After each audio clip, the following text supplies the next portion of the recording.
নমস্কার বন্ধুরা, আজ আমি বানাবো উচ্ছে দিয়ে দারুণ স্বাদের একটা রেসিপি। প্রথমে উচ্ছেগুলোকে সেদ্ধ করে নেব। এবার আমি মশলাগুলোকে বেটে নেব। পেঁয়াজ, শুকনো লঙ্কা, কাঁচা লঙ্কা, রসুন, বাদাম, জিরে, সর্ষে। উচ্ছেগুলো সেদ্ধ হয়ে গেছে, এবার এগুলোকে তুলে নেব।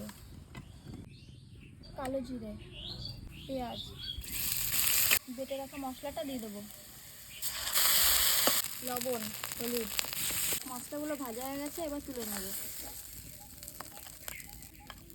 উচ্ছের গাটাকে ফাটিয়ে ভিতরে বীজগুলো বার করে নেব। এবার এরকম করে সবগুলোকে ছাড়িয়ে নেব।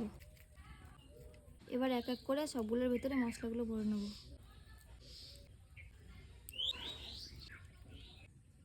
এবারে উচ্ছেগুলো সব ভেজে নেব। উচ্ছেগুলো ভাজা হয়ে গেছে, এবার তুলে নেব। আমাদের উচ্ছে দিয়ে মজাদার রেসিপি তৈরি হয়ে গেছে।